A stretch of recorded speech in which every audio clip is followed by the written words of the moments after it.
তোমাদের সকলকে এমএম এডুকেয়ারে স্বাগত। তোমরা যারা এবছর 2024-এর প্রাইমারি টেট পরীক্ষা দেওয়ার জন্য তৈরি হচ্ছ, তাদেরকে বলি যে তোমরা হয়তো ভাবছো যে 2024-এ টেট পরীক্ষা আদৌ হবে কিনা এবং সেটা কি ডিসেম্বরের মধ্যে সম্পন্ন হবে। এবার দেখো, বিগত 2022 এবং 23 সালে কিন্তু টেট পরীক্ষা 2022-23-এ কিন্তু ডিসেম্বর মাসে হয়েছিল এবং সেগুলো আগস্ট থেকে সেপ্টেম্বর অক্টোবর মধ্যে কিন্তু ফর্ম ফিল আপগুলো হয় এবং পরবর্তীকালে ডেট কিছুদিন বাড়ে, কিন্তু পরীক্ষা ডিসেম্বরের মধ্যে কিন্তু হয়ে থাকে। এবছর কিন্তু জুলাই মাস শেষের দিকে হলেও কিন্তু কোনো নোটিফিকেশন সম্পর্কে কোনো কিছু জানা যাচ্ছে না এবং সরকার বা পর্ষদ থেকেও কিন্তু কোনো আভাস পাওয়া যাচ্ছে না। যেহেতু তোমাদের 2022-এর এখনো রিক্রুটমেন্টের রেজাল্ট আউট হওয়ার পরে কিছুই হয়নি, 2023-এর রেজাল্ট আউটও হয়নি এবং 2014 এবং 17-র যে প্রক্রিয়া চলছে সেখানে কিন্তু কাউন্সিলিং এখনো বাকি আছে। তারই মধ্যে কিন্তু সরকার এর আগে বলেছিল যে আমরা প্রতি বছর টেট পরীক্ষা নিব, চাকরি সেটা পরবর্তীকালে কবে হবে সেটা বলেননি, কিন্তু টেট পরীক্ষা নেওয়ার কথা বলা হয়েছিল। কিন্তু এখনো বলছি যে যেহেতু 2024-এ যে টেট পরীক্ষা হবে সেখানে কিন্তু ডিএলএড পাস ক্যান্ডিডেট ছাড়া কিন্তু অন্য কারো কোনো চান্স থাকবে না, সেহেতু ক্যান্ডিডেট সংখ্যা কিন্তু অনেক কম হবে। তাই যদিও এখনো কিছু ঘোষণা করেনি, তবুও কিন্তু বলি জুলাই মাস শেষ হলেও কিন্তু এখনো 5টা মাস সময় আছে।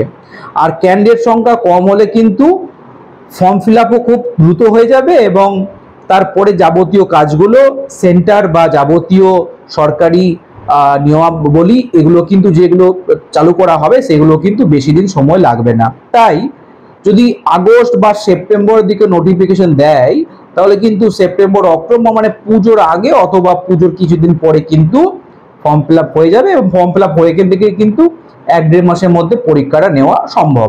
তাই যারা ভাবছো যে পরীক্ষা হয়তো লেট হতে পারে তাদের বলি তোমরা অযথা সময় নষ্ট না করে তোমরা শুধুমাত্র পড়ায় কনসেন্ট্রেট করো, কারণ পরীক্ষা যদিও বা ডিসেম্বর নাও হয় তোমাদের জানুয়ারি কিন্তু ফেব্রুয়ারির মধ্যে হয়ে যাওয়ার সম্ভাবনাটা খুবই প্রবল। তাই তোমরা ভালো করে খাটো। কেন বলি, কারণ তোমার দেখো কম্পিটিশন খুবই বেশি এবং প্রতিবার যদি এভাবে টেট হয় এবং রিক্রুটমেন্ট যদিও ঠিকভাবে হচ্ছে না এবং ভ্যাকেন্সি এখন কেমন আছে সেটা বলা যাচ্ছে না, তবু কিন্তু তোমাদের কম্পিটিশন হাই হবে। এবং এখনকার যেহেতু তোমাদের উচ্চ মাধ্যমিক মাধ্যমিকে হিউজ পরিমাণ নম্বর পাচ্ছে কয়েক বছর ধরে করোনার পর থেকে বা আগেও পেয়েছে, তাই জন্য তোমাদের কম্পিটিশন খুবই বেশি এবং টেট পরীক্ষা এখনো কিন্তু 5 নম্বরই টেট পরীক্ষায় বরাদ্দ আছে।